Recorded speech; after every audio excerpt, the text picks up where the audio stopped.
जय श्री कृष्ण दोस्तों। आज की इस वीडियो में मैं आपके लिए विजया एकादशी की पौराणिक व्रत कथा लेकर आई हूँ।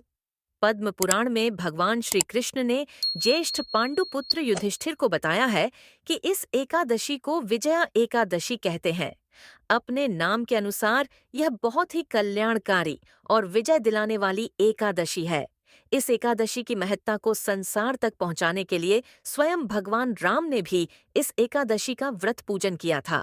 इसके बाद से विजय और मोक्ष के लिए संसारी लोग इस एकादशी का व्रत करने लगे। आइए सुनते हैं इस व्रत की कथा। धर्मराज युधिष्ठिर बोले, हे जनार्दन, फाल्गुन मास के कृष्ण पक्ष की एकादशी का क्या नाम है तथा उसकी विधि क्या है? कृपा करके आप मुझे बताइए। श्री भगवान बोले, हे राजन, फाल्गुन मास के कृष्ण पक्ष की एकादशी का नाम विजया एकादशी है। इसके व्रत के प्रभाव से मनुष्य को विजय प्राप्त होती है। यह सब व्रतों से उत्तम व्रत है। इस विजया एकादशी के महात्म्य के श्रवण व पठन से समस्त पाप नाश को प्राप्त हो जाते हैं। एक समय देवर्षि नारद जी ने जगत पिता ब्रह्मा जी से कहा, महाराज, आप मुझसे फाल्गुन मास के कृष्ण पक्ष की एकादशी का विधान कहिए। ब्रह्मा जी कहने लगे कि हे नारद, विजया एकादशी का व्रत पुराने तथा नए पापों को नाश करने वाला है। इस विजया एकादशी की विधि मैंने आज तक किसी से भी नहीं कही। यह समस्त मनुष्यों को विजय प्रदान करती है। त्रेता युग में मर्यादा पुरुषोत्तम श्री रामचंद्र जी को जब 14 वर्ष का वनवास हो गया, तब वे श्री लक्ष्मण तथा सीता जी सहित पंचवटी में निवास करने लगे। वहां पर दुष्ट रावण ने जब सीता जी का हरण किया, तब इस समाचार से श्री रामचंद्र जी तथा लक्ष्मण अत्यंत व्याकुल हुए और सीता जी की खोज में चल दिए।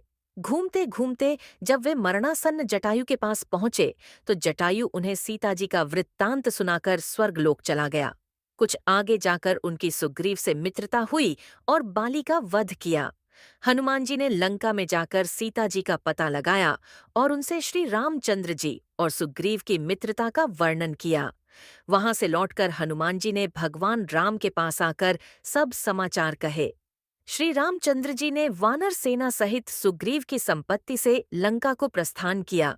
जब श्री रामचंद्र जी समुद्र से किनारे पहुंचे, तब उन्होंने मगरमच्छ आदि से युक्त उस अगाध समुद्र को देखकर लक्ष्मण जी से कहा कि इस समुद्र को हम किस प्रकार से पार करेंगे।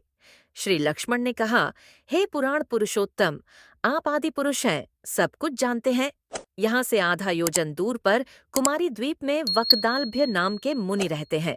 उन्होंने अनेक ब्रह्मा देखे हैं। आप उनके पास जाकर इसका उपाय पूछिए। लक्ष्मण जी के इस प्रकार के वचन सुनकर श्री रामचंद्र जी वकदालभ्य अर्षि के पास गए और उनको प्रणाम करके बैठ गए। मुनि ने भी उनको मनुष्य रूप धारण किए हुए पुराण पुरुषोत्तम समझकर उनसे पूछा कि हे राम, आपका आना कैसे हुआ? रामचंद्र जी कहने लगे कि हे ऋषे, मैं अपनी सेना सहित यहाँ आया हूँ और राक्षसों को जीतने के लिए लंका जा रहा हूँ। आप कृपा करके समुद्र पार करने का कोई उपाय बतलाइए। मैं इसी कारण आपके पास आया हूँ। वकदालभ्य अर्षि बोले कि हे राम, फाल्गुन मास के कृष्ण पक्ष की एकादशी का उत्तम व्रत करने से निश्चय ही आपकी विजय होगी। साथ ही आप समुद्र भी अवश्य पार कर लेंगे। इस व्रत की विधि यह है कि दशमी के दिन स्वर्ण, चांदी, तांबा या मिट्टी का एक घड़ा बनाए। उस घड़े को जल से भरकर तथा 5 पल्लव रख वेदिका पर स्थापित करें। उस घड़े के नीचे सतंजा और ऊपर जौ रखें।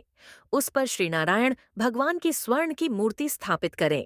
एकादशी के दिन स्नानादि से निवृत्त होकर धूप, दीप, नैवेद्य, नारियल आदि से भगवान की पूजा करें। तत्पश्चात घड़े के सामने बैठकर दिन व्यतीत करें और रात्रि को भी उसी प्रकार बैठे रहकर जागरण करें। द्वादशी के दिन नित्य नियम से निवृत्त होकर उस घड़े को ब्राह्मण को दे दें। हे राम, यदि तुम भी इस व्रत को सेनापतियों सहित करोगे तो तुम्हारी विजय अवश्य होगी। श्री रामचंद्र जी ने आर्षि के कथनानुसार इस व्रत को किया और इसके प्रभाव से दैत्यों पर विजय पाई। अतः हे राजन, जो कोई मनुष्य विधिपूर्वक इस व्रत को करेगा, दोनों लोकों में उसकी अवश्य विजय होगी। श्री ब्रह्मा जी ने नारद जी से कहा था कि हे पुत्र, जो कोई इस व्रत के महात्म्य को पढ़ता या सुनता है, उसको वाजपेय यज्ञ का फल प्राप्त होता है। अगर आपको यह वीडियो अच्छी लगी है तो कमेंट ज़रूर करें और चैनल को सब्सक्राइब करना न भूलें। धन्यवाद।